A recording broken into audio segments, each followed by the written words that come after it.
Pinterest never gets made or cooked. It's like any other list people make. Something gets written down in a moment of excitement and then is immediately forgotten, or at least that's what I've been hoping. I was at home last week on a Saturday night.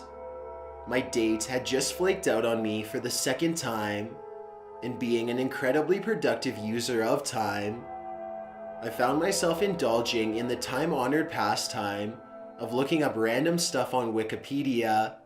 I was delaying the inevitable walk to the kitchen to cook when I saw it. Sometimes being on the internet is like being caught in the middle of a bar argument. Things can escalate quickly. You start out looking for the address of a new restaurant, and before you know it, you have wasted an entire afternoon on some mindless clickbait. How exactly I wound up in that section, I still don't know, but somehow I ended up going from a page depicting tenderizing a steak to instructions for how to properly dispose of a body.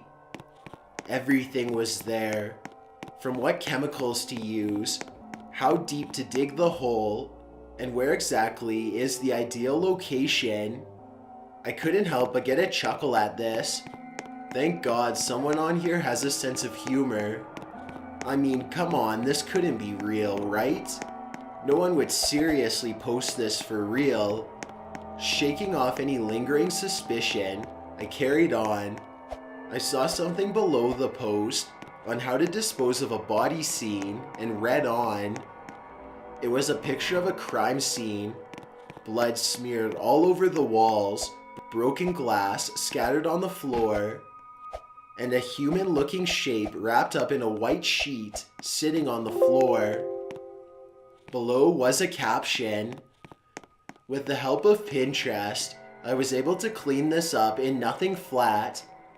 Thanks for the latest tips on getting rid of hard-to-eradicate stains.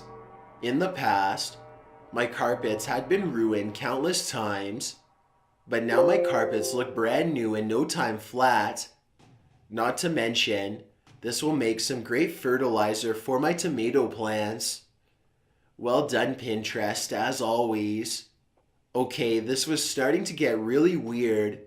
Someone was trolling Pinterest users pretty hard now. But hey, this was the internet. So I kept scrolling down when something else caught my eye. How to never get caught poisoning someone was the title of the next posting. Skimming through it, I saw it had the names of some ways to poison someone using various household items. Now this was pretty messed up. All of these posts were all from the same user. Just some obviously fake account with a bunch of random letters and numbers. How had no one reported this yet? I immediately flagged it as violating the community guidelines. Then I logged off the page and closed my laptop. I sat there in silence for a few minutes. Then I got up and made myself some dinner. For the next few days I tried to forget about what I saw. It was all a joke, it had to be. But I just couldn't get it out of my head. Out of sheer curiosity, I went back to Pinterest last night to see if it was still there. The articles from before had gone, but the poster had just uploaded a few new pictures. I almost knocked my laptop on the floor in shock. My new DIY project. Such amazing potential for this space. What do you guys think I should do with it? The post said, it was my apartment space, right there for all to see. My living room, kitchen, and bedroom. I immediately got up, deadbolted the door, and checked everywhere to make sure nothing or no one was in my apartment. Later, I called a locksmith to come and change the locks. But I won't lie, it terrifies me that some random Pinterest user got in my home. I still don't know if there's anything more I should do. I'd like to give a special thanks to the general. My name is Chills, and if you're curious to see what I look like without all this darkness, then follow me on Instagram at DylanIsChillinYT and feel free to send me a DM if you have any questions or suggestions.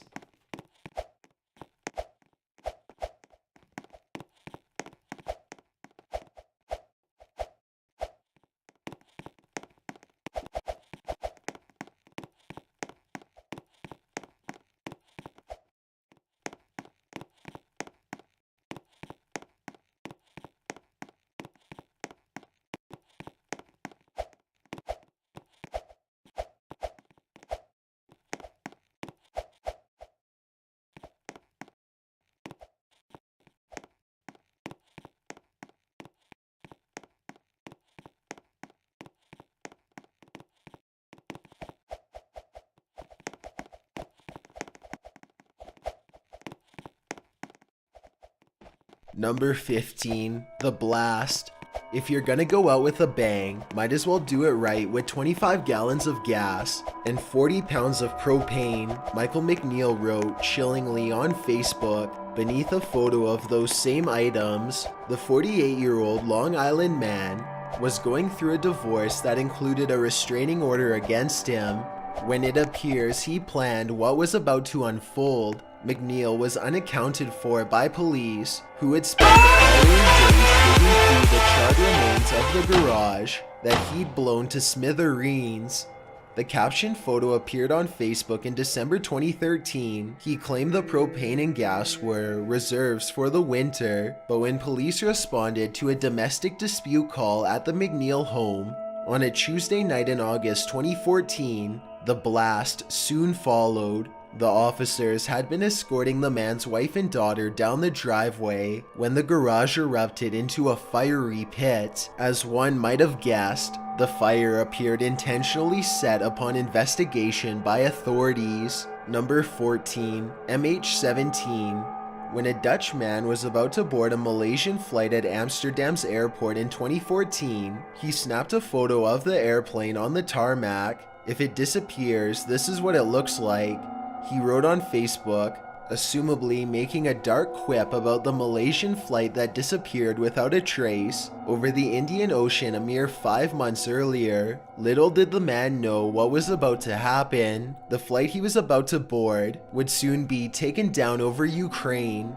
The Dutch passenger, named Korpan, posted the picture before boarding with his girlfriend, both of whom did not make it. He lived in North Holland. Many of his friends and family initially wished him a safe trip until his cousin responded with the flight number beneath his post, writing, "Turns out our cousin Cor was on this plane. It was a horrible thing that happened," and the memory of the preface of the fated flight on Cor's Facebook page is haunting. Number 13, The Flood. Another terrible event with a creepy backstory happened more recently with a hurricane that happened in Houston this summer.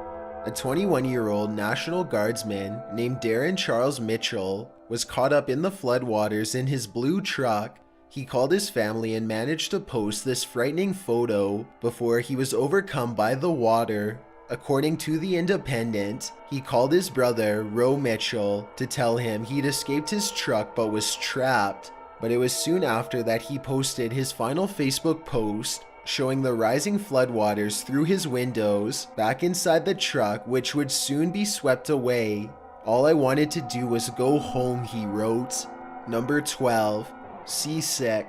On New Year's Day, January 1st, 2015, the Filipino crew of an ill-fated cargo ship was about to meet their doom, and one sailor, Alexis Paella Bacala, would preface their collective fate on Facebook with a New Year's greeting.